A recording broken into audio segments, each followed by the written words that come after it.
بسم اللہ الرحمن الرحیم۔ ازدواجی زندگی کی دو باتیں جس کی وجہ سے زندگی بنتی ہے جنت بھی جہنم بھی، ایک ہے محبت جو ہر وقت رہتی نہیں، آتی جاتی رہتی ہے کیونکہ یہ ایک جذبہ ہے، اور ایک ہے رحم جو اللہ سبحانہ و تعالی کی یاد دلاتا رہتا ہے، جو رب سے مانگیں تو ملتا جاتا ہے اور ہماری زندگیوں کو بہتر کرتا ہے۔ صلہ رحمی سے ہم بخوبی واقف ہیں، تو اپنے زوج کے ساتھ، اپنے لائف پارٹنر کے ساتھ رحم کرتے ہوئے رہنا ان پہ احسان نہیں ہے بلکہ اپنی ذات پہ احسان ہے۔ وہ کیسے؟ کہ رب تعالیٰ کو پسند ہے رحم کرنا۔ اللہ سبحانہ و تعالیٰ نے قرآن کریم میں 266 ٹائمز الرحمن اور الرحیم کے ناموں سے اپنے آپ کو منسوب کیا ہے، جبکہ الودود یعنی محبت کرنے والا، رائٹ، اسے 29 ٹائمز اس کو مختلف طریقے سے استعمال کیا ہے۔ مطلب یہ کہ یہ جو ہمارا کانسیپٹ ہے کہ شادیوں میں محبت ہوگی تو شادیاں بہت کامیاب ہوں گی، یہ سننا سے نہیں ہے۔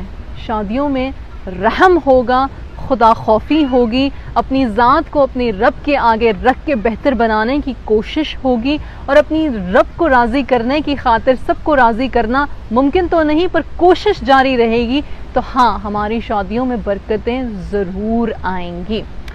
گاٹمن انسٹیٹیوٹ شادی کے انسٹیٹیوشن پہ بات کرتے ہوئے 4 چیزیں بتاتے ہیں، لیکن وہ ایسی ہیں جو ہمارے رسول صلی اللہ علیہ وسلم نے اور جو قرآن نے بیسکلی ہمیں بتا دی ہیں آج سے 1400 سال پہلے۔ وہ باتیں کیا ہیں؟ سب سے پہلے ایک دوسرے سے بدگمان مت ہو۔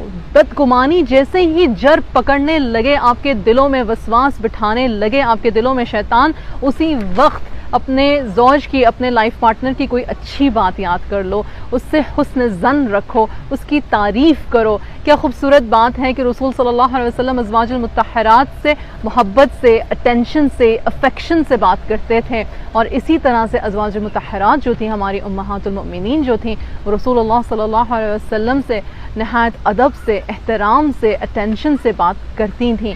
تو بات کیا ہوئی؟ بات یہ ہوئی کہ رحم محبت پہ فوقیت حاصل کرتا ہے۔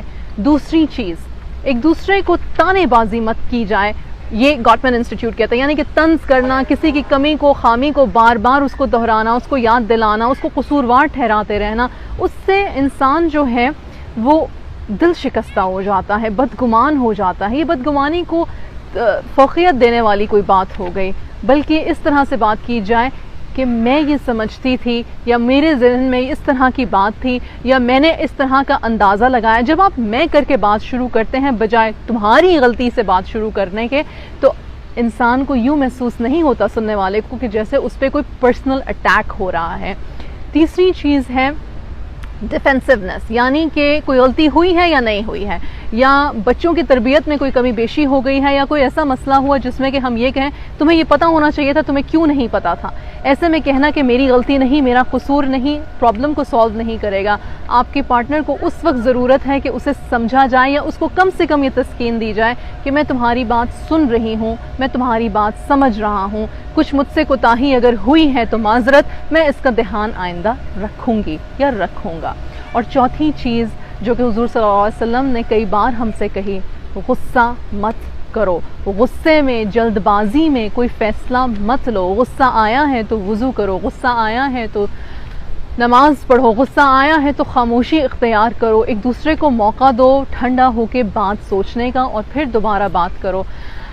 دیکھیں، یہ 4 چیزیں سنت سے ہیں، قرآن سے ہیں۔ میں نے پہلے بات رکھی کہ رحم دلی کے بغیر یہ رشتہ نہیں چل سکتا۔ میں ایکسٹریم میرجز کی بات نہیں کر رہی، میں ظلم اور جبر کی بات نہیں کر رہی، پر میں یہ ضرور دعا مانگتی ہوں کہ یا رب ہمیں رحم کرنے کی توفیق عطا فرما، یا ارحم الراحمین ہمارے دلوں کو رحم سے بھر دے، ہمارے دلوں کو نور سے بھر دے، آپ کے حب کے نور سے بھر دے، اور اپنے نفس کے حب سے زیادہ ہمیں آپ کی رضا چاہیے ہو، آپ کی رضا کے لیے ہم بیسیکلی اپنی زندگیاں گزاریں۔